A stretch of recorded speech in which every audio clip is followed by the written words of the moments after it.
میں آپ کو ایک مثال دوں.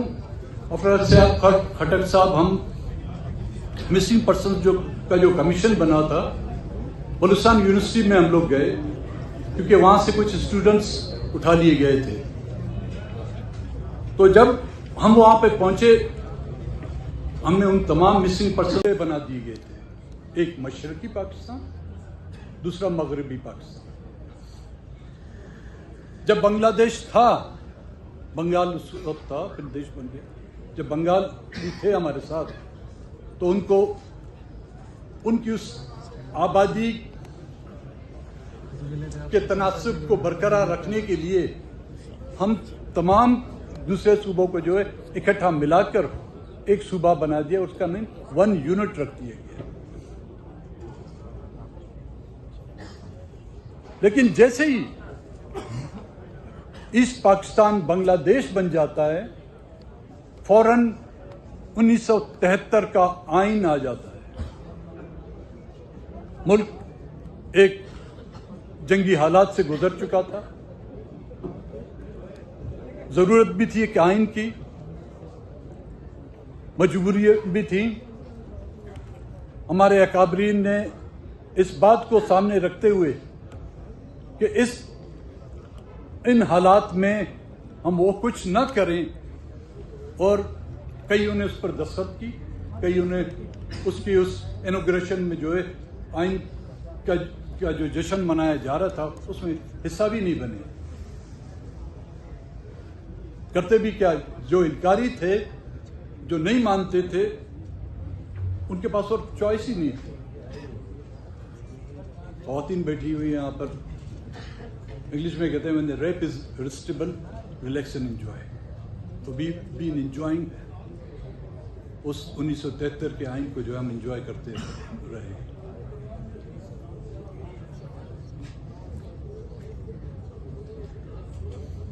اور اس 73 کے آئین کو, جس کو مشترکہ یا لفظ کہتے ہیں متفقہ آئین کہا جاتا ہے, جیسے ہی وہ 73 کا آئین پاس ہوتا ہے, اور وہی مطالبات جو بنگال کے لوگ کر رہے تھے, جو 56 کے الیکشن میں آپ نہیں کانسٹیٹیوشن میں آپ لوگ نہیں لائے اپنی حق درمی کی وجہ سے, جو 1962 کے کانسٹیٹیوشن میں آپ لوگ نہیں لائے, لیکن جیسے ہی بنگالیوں سے آپ نجات مل گئی, 73 کے آئین میں آپ لوگوں نے تمام وہ سکھ جو ہے بنگالیوں کی ڈیمانڈ تھی, وہ آپ اس میں کسی حد تک آپ لوگ اس میں شامل کر دیے.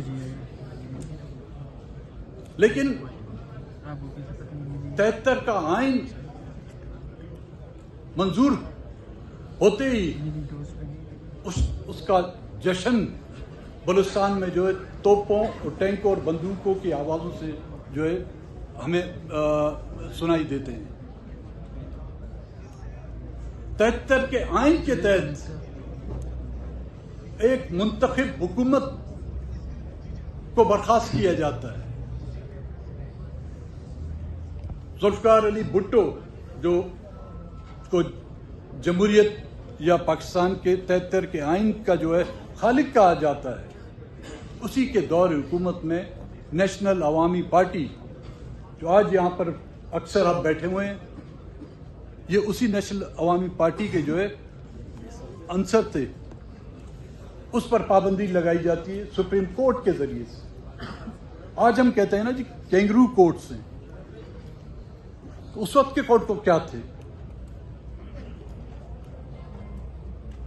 انہی کورٹوں نے تو نیشنل عوامی پارٹی پر پابندی تو انہوں نے لگائی تھی. اور وہ ملٹری آپریشن, اور مزے کی بات, ایک اکثریتی منتخب حکومت کو ختم کر کے ایک ایسی حکومت قائم کر دی گئی جس نے صوبائی اسمبلی سے اعتماد کا ووٹ بھی نہیں لیا گیا تھا, لیکن اس دور حکومت کو جمہوری دور حکومت کہا جاتا ہے. اس دور حکومت میں بلوچستان اسمبلی کا کوئی ایک اجلاس تک نہیں بلایا گیا, لیکن کہتے ہیں کہ جی 73 کا آئین جو ایک جمہوری آئین تھا, اور اس جمہوری حکومت اور اس جمہوری دور کے دوران جو ہے بلوچستان میں جو ہے خوشحالی لائی گئی. تو آج ہمیں کہا جاتا ہے کہ جی 73 کے آئین پر ہم اعتماد کریں. میرا یہ سوال ہے، میں یہ بحیثیت ایک کمپوننٹ تحریک تحفظ آئین پاکستان سے کے حوالے سے نہیں کر رہا، میں بلوچستان کے حوالے سے یہ سوال کرنا چاہتا ہوں کہ وہ 73 کا آئین جو میری ماں بہنوں کی عزت نہیں بچا سکتا، وہ 73 کا آئین جو اپنے آپ کو بچا نہیں سکتا، وہ 73 کا آئین جو بلوچستان پر ہونے والے 5ویں ملٹری آپریشن کے نتیجے میں ہلاک شدگان، شہید شدگان کے ورثاؤں کو جو انصاف نہیں دلا سکتا، وہ 73 کا آئین جو چادر اور دیواری کے اندر ہماری ماؤں بہنوں کی حفاظت نہیں کر سکتا. کیا یہ 73 کا آئین اول سرات کے طور پر ہمیں جنت میں پہنچا سکے گا؟ نہیں. میں سمجھتا ہوں 73 کے آئین کو اب ہم جتنی بھی جان ڈالیں، وہ 73 کا آئین جو اپنے خالق کو نہ بچا سکا، جو اس ملک کے پارلیمنٹس کو نہیں بچا سکا، جو مظلوموں کی آواز کو دبانے کی کوشش، ان کی آواز نہ اٹھا سکا، تو ساتھی شاید اس پر اتفاق نہ کریں. میرے ہم کچھ تجاویز ہیں، اور یہ میں نہیں کہتا کہ آج کے اس اعلامیے میں آپ اس کو حصہ بنائیں، لیکن اس پر آپ لوگوں کو سوچنا ہوگا. اگر بلوچستان کے نوجوانوں کو، بلوچستان کے لوگوں کو آپ لوگ ساتھ لے کر چلنا چاہتے ہیں، نہیں لینا چاہتے، جس طرح 78 سال میں ہم نے لاشیں بھی اٹھائے، ہم نے بے گور کفن لاشیں بھی دیکھی، ہم نے مسخ شدہ لاشیں بھی دیکھے، آبروئیں لوٹتے ہوئی ہم نے دیکھی، اپنے بزرگوں کو سڑکوں پر ان کی پگڑیاں اتارتے ہوئے دیکھی. جب تک ہمیں صبر ہے ہم صبر کرتے رہیں گے، لیکن خدا نے بھی صبر کی ایک حد رکھی ہوئی ہے، تو خدا کے لیے ہمیں اس حد کو پار کرنے تک نہ لے جائیں.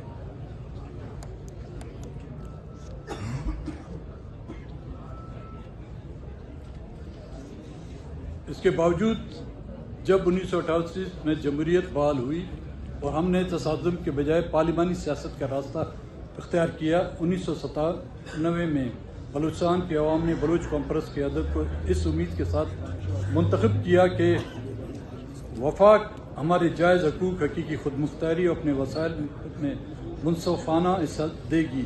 لیکن اس کے برعکس ہم نے مسلسل مرکزیت، سیاسی عدم استحکام اور اپنے معدنی، گیس اور ساحلی وسائل کی منظم لوٹ مار دیکھی، جس سے مقامی آبادی کو تقریباً کوئی فائدہ نہیں پہنچا. 2006 میں نواب اکبر پوکٹی کی شہادت نے اس خلیج کو مزید گہرا کر دیا. جبری گمشدگیوں اور اجتماعی سزاؤں نے ریاستی مرکز کے اخلاقی ساکھ کو شدید نقصان پہنچایا. آج بھی بلوچستان میں ایسے لوگ رہنما بنائے جاتے ہیں جو عوام کی منتخب نہیں بلکہ سیاسی انجینئرنگ کے پیداوار ہیں. اس عمل نے بلوچستان میں امن قائم نہیں کیا بلکہ عوام اور ریاست کے درمیان اعتماد کو مکمل طور پر زیر آلود کر دیا. کچھ عرصے سے ہم سن رہے ہیں کہ جی خیبر پختونخوا میں امن امان کا مسئلہ ہے، وہاں پر گورنر راج لگایا جائے. ان کو میں ساون کا اندھا تو نہیں کہہ سکتا، ان کو بلوچستان کے حالات نظر نہیں آ رہے. بلوچستان میں حکومت کی کوئی رٹ باقی نہیں رہی. کوئی ایک ضلع، چاہے وہ بلوچ ضلع ہوں، چاہے پشتون علاقے ضلع ہوں، کسی ماں سوائے C M house, governor house, secretariat اور اس کے ارد گرد جو علاقے جس کو ریڈ زون کہا جاتا ہے، اس کے علاوہ کوئٹہ بھی گورنمنٹ کی جو ریٹ قائم نہیں. لیکن میں یہ نہیں کہتا کہ وہاں پر گورنر راج لگایا جائے، یہ ان سے سوال ہے. وہ جو کہتے ہیں کہ جی خیبر پختونخوا کے حالات خراب ہیں اور وہاں پر گورنر راج لگایا جائے، تو وہاں پہ گورنمنٹ بھی تو آپ کا ہے، اور وہاں پہ راج آپ کی اسٹیبلشمنٹ کئی 78 سال سے وہاں پہ راج کر رہی ہے. گورنر راج نہیں لگا سکتے، کم سے کم سیکٹر کمانڈر راج تو لگا لو یار. جو پروپوزل میں لایا ہوں وہ کاپی آپ کو میں دے دوں گا. وفاقی معاہدے کی اثر و نو تشکیل. نمبر 1، آئینی اور طرز حکمرانی کی اصلاحات. 1973 کا آئین بلوچوں اور پشتونوں جیسی چھوٹی قومیتوں کے مفادات کے تحفظ میں ناکام رہا ہے. ہم ایک نئی آئینی بندوبست کا مطالبہ کرتے ہیں جو درج ذیل اصولوں پر مبنی ہو. نمبر 1، سچ، احتساب اور مفاہمت. ایک بااختیار اور وقت کی پابند سچائی اور مفاہمتی کمیشن قائم کیا جائے جس میں تمام پارلیمانی جماعتوں، سول سوسائٹی، آزاد عدلیہ اور بین الاقوامی انسانی حقوق کے مبصرین کی نمائندگی ہو. اعتماد سازی کی فوری اقدامات میں سیاسی قیدیوں اور